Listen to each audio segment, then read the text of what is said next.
ॐ ज्ञानतिमिरान्धस्य ज्ञानञ्जनशलाकया चक्षुरुन्मिलितं येन तस्मै श्रीगुरुवे नमः। नमो विष्णुपादाय कृष्णप्रेष्ठाय भूतले श्रीमते भक्तिवेदान्त स्वामिन्निति नामिने। नमस्ते सारस्वती देवे गौरवाणी प्रचारिणे निर्विशेष शून्यवादी पाश्चात्य देश तारिणे नित्यानंद नमस्तुभ्यं प्रेमानंद प्रदायिने प्रलौकल्मषनाशाय जानवापतये नमः। नमो महावदन्याय कृष्ण प्रेम प्रदायते कृष्णाय कृष्ण चैतन्य नामने गौरतुसे नमः। रामाय रामभद्राय रामचंद्राय वेदसे रघुनाथाय नाथाय सीताय पते नमः।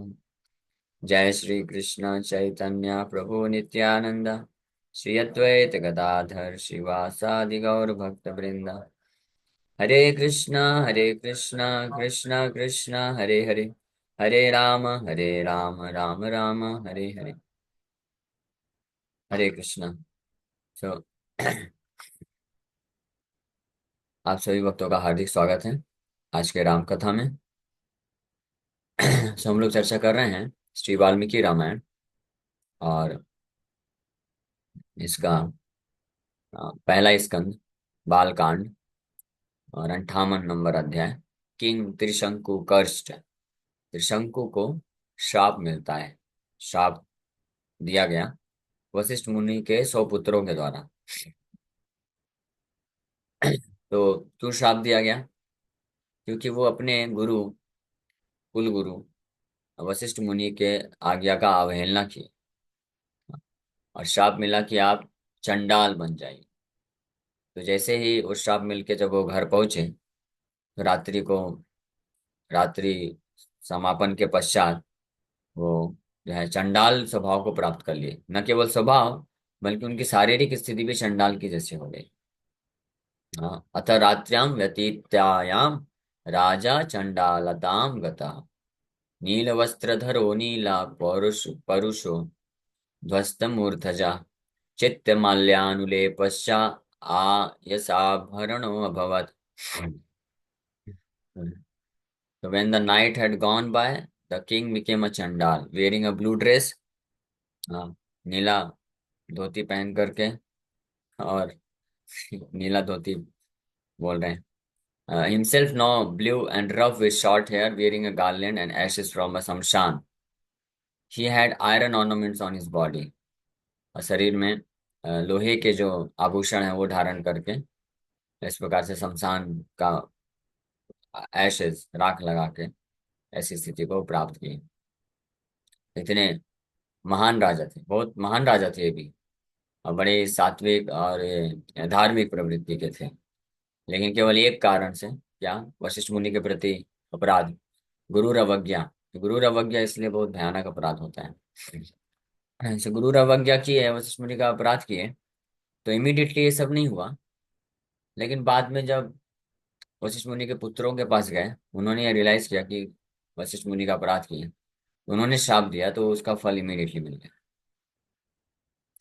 तम दृष्ट्वा मंत्रिणा सर्वे त्यज्य चंडाल रूपिणम राद्रवन सहिता Rama पौराये अस्यानुगामिना। O Ram, seeing him in the form of a Chandal, all of his ministers and followers in the city rejected him and ran away together. तो हे राम, ये सतानंद ऋषि भगवान राम को कथा सुना रहे हैं, विश्वामित्र मुनि का इतिहास को बताते हुए। तो त्रिशंकु के इस प्रकार की अवस्था को देख करके, चंडाल के रूप में देखते हुए, उनके सारे मिनिस्टर्स, मंत्री और उनके राज्य के, उनके जो फॉलोअर्स हैं उनके शहर के, सब उनको रिजेक्ट कर दिए और सब छोड़ के चले गए। So they understood that this Trisanku had attained the status of a Chandal by birth, which is due to loss of pious credits, which is due to some severe sinful activity or offense. They consider that by associating with him, they might also engage in such activities and then lose their pious credits like him. तो यहाँ पे एक शिक्षा मिलती है कि संघ का क्या प्रभाव होता है। त्रिशंकु जब चंडाल प्रवृत्ति को प्राप्त किए श्राप के कारण, तो उनके मंत्री और जो फॉलोअर्स उनको छोड़ दिए, क्योंकि अब समझ गया कि ये अब दुस्संग हो गया है, ये बैड एसोसिएशन है, जिससे हम भी प्रभावित हो जाएंगे। इसलिए बैड एसोसिएशन को त्याग देना चाहिए, नहीं तो हमको भी प्रभावित कर सकता है। एको ही राजा का कुछ था, जगामा परमात्मवान, दह्यमानो दिवारात्रम, विश्वामित्रम तपोधनम। O descendant of Kakutstha, becoming extremely patient, the king, burning in distress day and night, all alone went to Vishwamitra, who was rich in austerity. तो अब त्रिशंकु, जो कि अभी चंडाल के रूप में है, बड़ा इनको दिन रात दह्यमान, बर्निंग इन डिस्ट्रेस, बड़े ही शोक एंजाइटी के कारण जल रहे हैं दिन रात। तो विश्वामित्र मुनि के पास जाते हैं, जो कि तपोधना, जो कि इतनी महान घोर तपस्या में लगे हुए हैं ब्राह्मण बनने के लिए। विश्वामित्र राजा घोर तपस्या कर रहे हैं, तो उनका आश्रय लेते हैं। यहाँ पे एक और महत्वपूर्ण शिक्षा मिलती है कि जो व्यक्ति अपनी भौतिक कामनाओं को, भौतिक इच्छाओं को अगर दमन नहीं कर सकेगा, नहीं इनको निकाल पाएगा हाथ हृदय से, तो निश्चित रूप में उसकी ऐसी अवस्था हो जाएगी। क्योंकि कोई भी भौतिक कामना है, भौतिक इच्छा होती है, उसको पूर्ण रूप से कभी भी संतुष्ट नहीं किया जा सकता है। और जितना व्यक्ति उसको प्रयास करता है पूरा करने के लिए, तो इस दौरान, इस प्रयास के दौरान वो निश्चित रूप में बहुत सारे पाप या अपराध करेगा, और उसके कारण वो जो भौतिक इच्छा है उसको जब प्राप्त नहीं कर पाएगा, कभी जब ऐसी अपनी स्थिति से पतन हो जाएगा, तो फिर वो अपनी जो ये जो पतित स्थिति होती है उसको वो सहन नहीं कर पाएगा, बहुत कष्ट होगा, बहुत दुख होगा। ऐसा कई बार देखा जाता है संसार में भी। ये जो लोग बहुत ही गलत गलत तरीके से धन संपत्ति अर्जन करते हैं, पाप कर्म करते हैं, और खूब जो है ऐश्वर्य बना के रखते हैं, फिर जब वो पकड़े जाते हैं, फिर घोटाला उनका सामने निकलता है, और फिर गवर्नमेंट उनको टैक्स लगा देती है, या पुलिस वाले, पुलिस के या कोर्ट के चक्कर काटते हैं, तो इस प्रकार से पूरी तरीके से सब ऐश्वर्य विहीन हो जाते हैं। तो फिर उनको बड़ा कष्ट होता है, बहुत कष्टदायक स्थिति होती है। वो दिन रात केवल जो है हृदय में शोक के कारण और ये एंजाइटी, मेंटल स्ट्रेस के कारण, डिस्टरबेंस के कारण केवल जलते रहते हैं। ये इतना भयानक होता है। इसलिए बेस्ट यही है कि हमको ये जो भौतिक कामनाएं होती हैं, इसके प्रति बहुत अत्यधिक आसक्त नहीं हो जाना चाहिए। भगवान की कृपा से ईमानदारी से आचरण करते हुए, जीवन व्यतीत करते हुए जो मिल जाए, उसी से अपना जीवन यापन करना चाहिए। गलत तरीके का इस्तेमाल करके अगर कोई पहुंचेगा, तो उसका जब पतन होगा तो उसको असहनीय हो जाएगा। तो इसी तरह श्री त्रिशंकु की ऐसी स्थिति हो गई। वो विश्वामित्र मुनि के पास अब जा रहे हैं।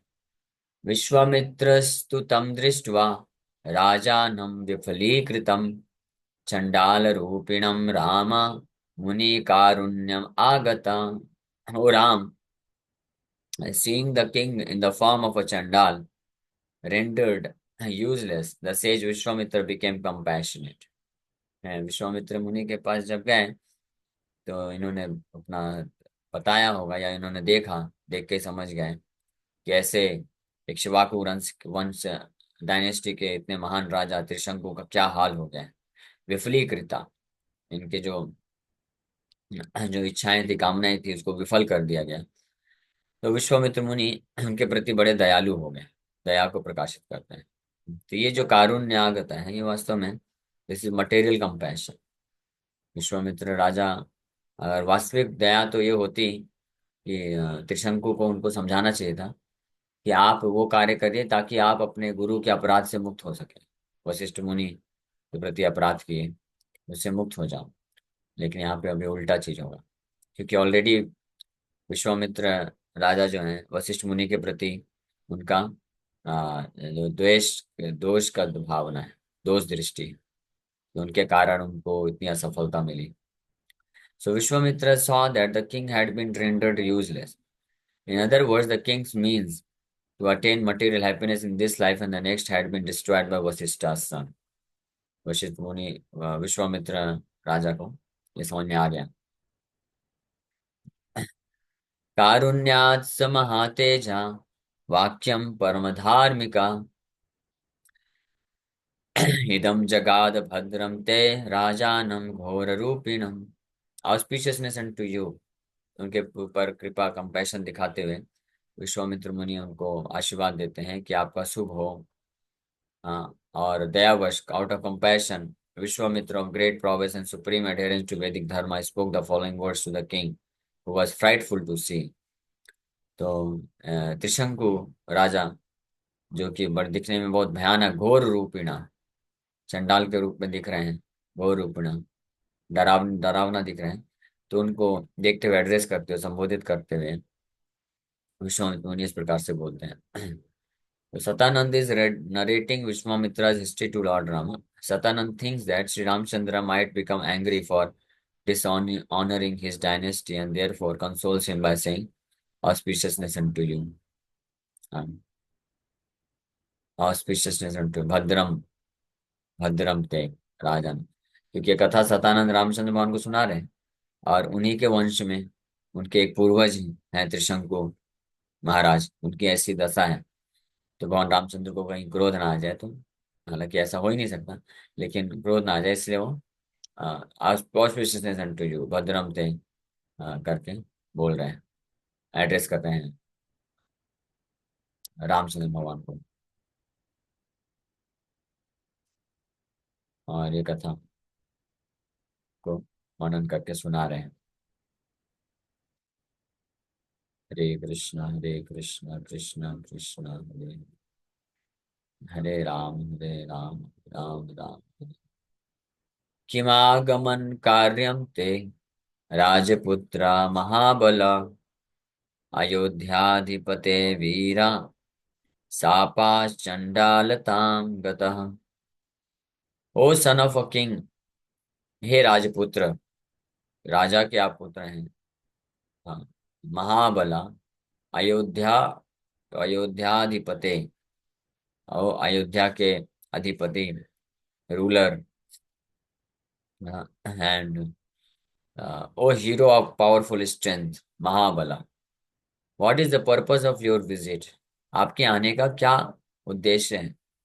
How were you curse to become a chandal? और आपको इस श्राप कैसे मिला, चंडाल बनने? चंडाल आप कैसे बन गए, ये प्रश्न पूछ रहे हैं। अथ तद्वाक्यमाज्ञाय राजा चंडालतां गता अब्रवीत् प्राञ्जलिर्वाक्यं वाक्यज्ञो वाक्यकोविदम्। So hearing his words, the king, who had become a chandal but who knew how to speak properly, joined his palms together in supplication and spoke the following words to Vishwamitra, who was expert in speech. So अथ तद वाक्यम आज्ञाया, उनके वाक्यों को सुन करके, hearing his words, Vishwamitra मुनि के द्वारा जिज्ञासा को सुन करके, हाथ जोड़ करके, जो कि अभी चंडाल बन चुके हैं, लेकिन फिर भी प्रॉपर तरीके से, क्योंकि उनको तो याद है मैं त्रिशंकु राजा था, तो स्वभाव और प्रवृत्ति और उनका जो रूप है चंडाल की तरह है, लेकिन फिर भी वो जानते हैं कि कैसे एक तपस्वी, महान तपस्वी हैं विश्वामित्र, तो उनको कैसे एड्रेस करना चाहिए। तो बड़े ही सबमिसिव सबमिसिव एटीट्यूड में एंड टुगेदर इन सप्लीकेशन, विनम्रता के भाव से विश्वामित्र, जो कि वाक्य कोविदम है, उनको इस प्रकार से बोलते हैं। प्र- प्रत्याख्यातोऽस्मि गुरुणा गुरुपुत्रस्तथैव च अनुवापैव तं कामं मया प्राप्तो विपर्यय। Rejected by my guru and my guru's sons, not having achieved my ambition, I have attained the opposite। बोल रहे हैं कि मेरी कुछ कामनाएं हुई, उस कामना को, इच्छा को लेकर के मैं गुरु के पास गया, दैट मीन्स वशिष्ठ मुनि के पास, लेकिन उनके द्वारा मैं रिजेक्ट कर दिया गया। फिर मैं अपने उन गुरु के पुत्रों के पास गया, उनके द्वारा भी रिजेक्ट कर दिया गया। तो मेरा जो इच्छा है वो तो पूर्ति नहीं हुआ, लेकिन मैंने उल्टा रिजल्ट, उल्टा परिणाम मुझे ये मिल गया है कि मैं श्रापित कर दिया गया। So Trisanku had not achieved his ambition to fulfill which he had humbly taken shelter of his guru and the sons of his guru. But he had attained the opposite of what he needed. This was the specific reason why he had approached Vishwamitra. But what was his ambition? He stated that in the next verse. यहाँ पे तो बोल रहे हैं कि मेरा जो कामना था, इच्छा था, वो पूर्ति करने के बजाय मुझे रिजेक्ट कर दिया गया मेरे गुरु के द्वारा, मेरे गुरु के पुत्रों के द्वारा। और उसके कारण मैंने ये परिणाम स्वरूप ये उल्टा परिणाम प्राप्त किया। लेकिन तुम्हारी इच्छा क्या थी? तो अब ये बता रहे हैं श्लोक में।